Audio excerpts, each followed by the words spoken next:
Assalamualaikum warahmatullahi wabarakatuh. Apa kabar semuanya sobat dimanapun Anda berada? Senang sekali saya bisa berjumpa untuk bertemu dengan Anda. Dan selamat datang untuk Anda yang baru bergabung dan baru menemukan channel ini. Saya ucapkan terima kasih, merupakan suatu kehormatan bagi saya untuk bisa berdiskusi serta sharing bersama dengan Anda.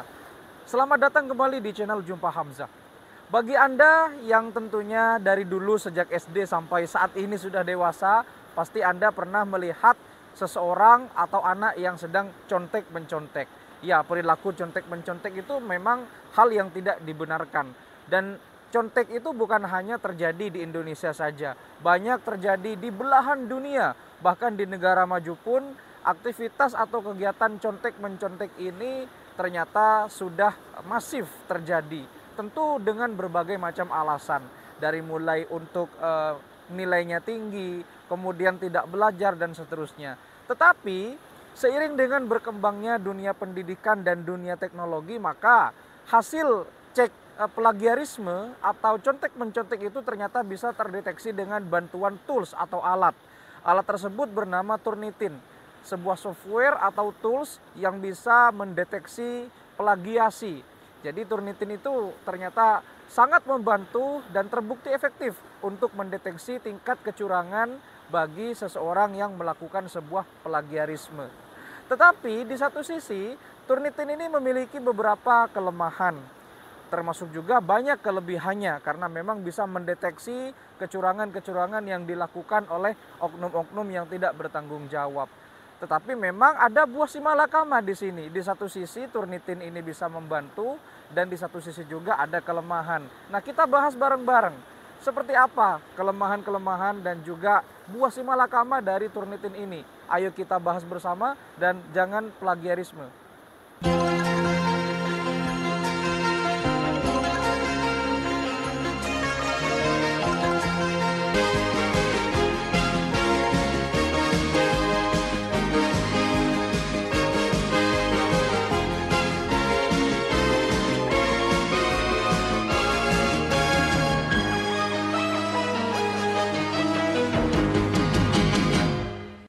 Bagi Anda yang berprofesi sebagai pendidik atau tenaga pendidik, baik itu guru maupun dosen maupun praktisi pendidikan, terkhusus bagi Anda yang sedang menempuh pendidikan tingkat lanjut, baik itu S1, S2 maupun doktoral, tentu Anda sudah familiar dengan aplikasi yang bernama Turnitin ini.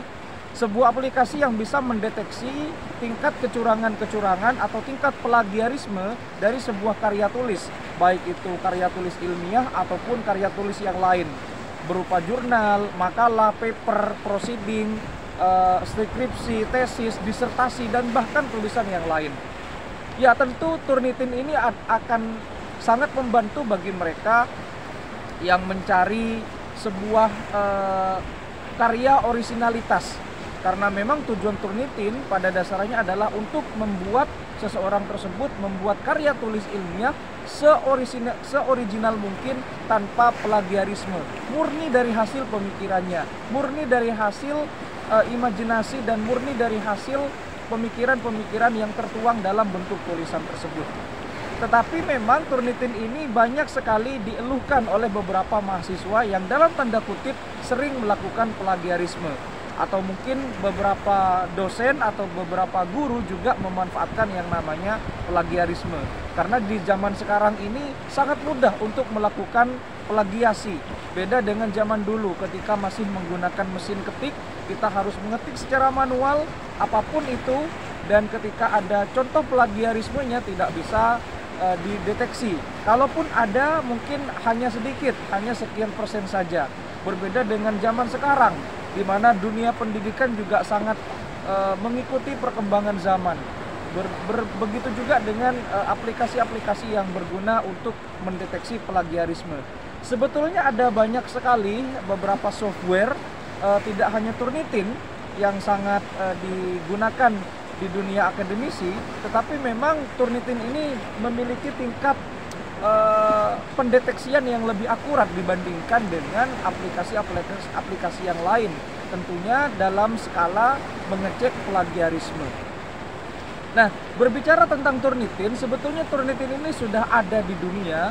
Jadi seorang bernama Dr. John Berry. Beliau adalah seorang doktor dari Universitas of Berkeley maksud saya, dari California, Amerika Serikat, yang ternyata orang pertama kali menemukan aplikasi Turnitin ini. Ternyata aplikasi Turnitin ini sudah ada sejak tahun 1997, tepatnya di University of Berkeley. Penemunya adalah Dr. John Berry. Silakan Anda bisa searching lebih lanjut di Google. Dan pada awalnya Turnitin ini sebetulnya dikhususkan untuk kampus atau Universitas Berkeley saja yang ada di California, Amerika Serikat. Tetapi karena seiring berjalannya waktu, memiliki perkembangan dan sangat akurat, akhirnya Turnitin ini dikenal luas di seluruh kampus Amerika, menyebar ke Amerika, ke Asia, hingga ke Indonesia. Berarti sudah beberapa dekade Turnitin ini melalang buana di dunia akademisi. Tetapi memang di satu sisi Turnitin sangat membantu, di satu sisi juga Turnitin ini menjadi dilema, terutama bagi dosen-dosen yang ingin mempublikasikan jurnalnya, baik itu jurnal nasional bahkan jurnal internasional. Karena Turnitin ini sangat akurat dalam mendeteksi plagiarisme.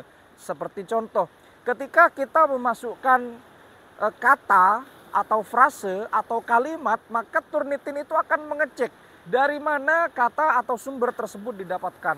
Apakah dari internet, apakah dari jurnal, apakah dari blog, dari website, dari proceeding, dan seterusnya.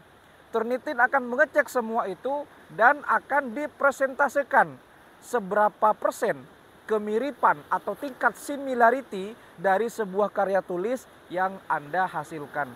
Semakin sedikit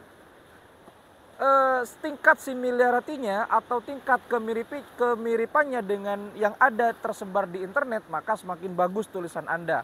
Berarti Anda adalah orang yang sangat menghargai orisinalitas dalam karya tulis. Tetapi kebalikannya, semakin banyak karya tulis yang Anda jiplak dalam tanda kutip, ketika Anda sudah semakin banyak, maka itu warning bagi Anda. Biasanya Turnitin akan mendeteksi seberapa persen tingkat kemiripan yang ada dalam karya tulis Anda. Begitu cara kerjanya. Jadi Turnitin ini cara kerjanya berbasiskan algoritma.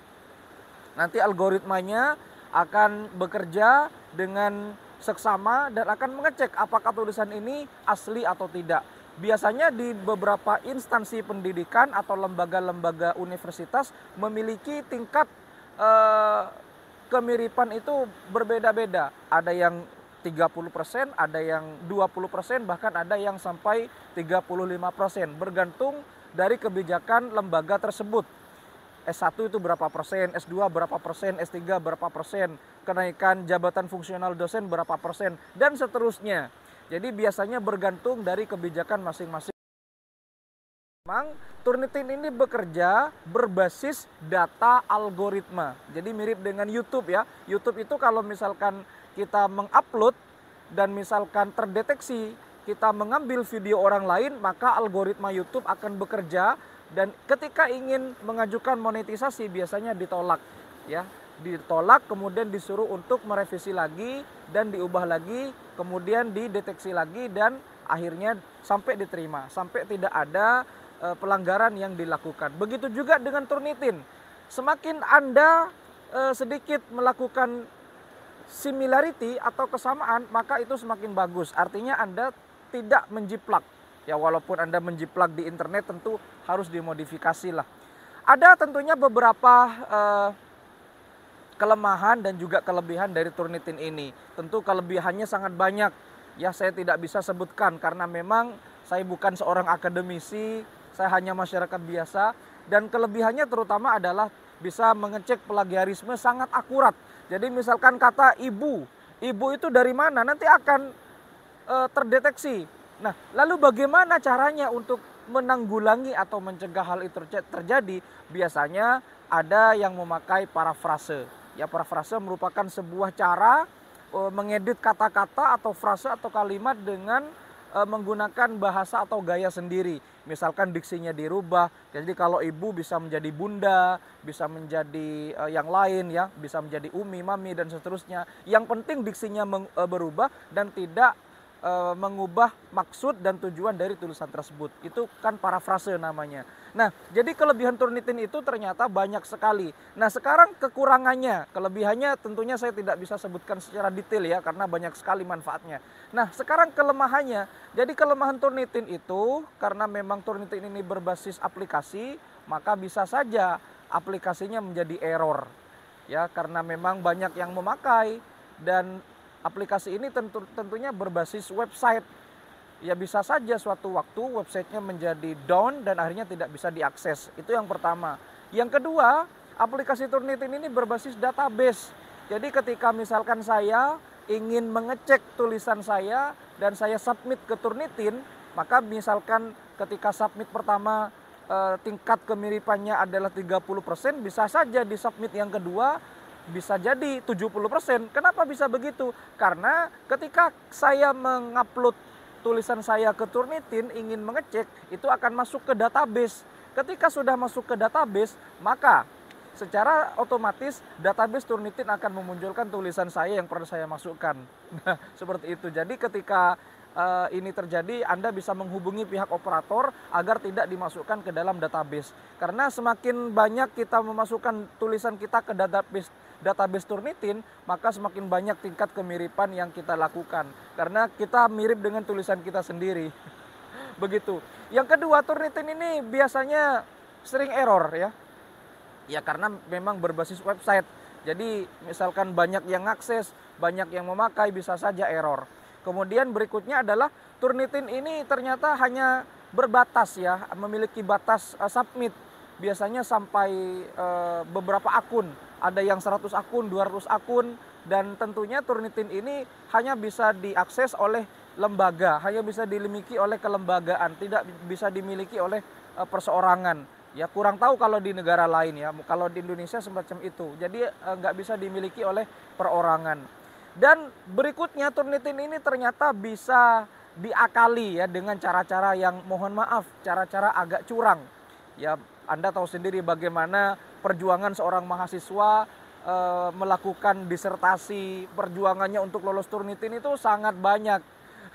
Bisa melalui cara-cara yang curang, misalkan pergi ke website yang bisa mengecoh Turnitin, bisa memakai jasa joki parafrase, dan bisa memakai hal-hal yang lain yang tidak diperbolehkan. Ya tentunya semua itu berbasis pelanggaran. Ya memang sejauh ini Turnitin sangat akurat, tetapi memang seiring dengan berjalannya waktu mungkin saja algoritma Turnitin itu bisa menanggulangi hal-hal yang demikian.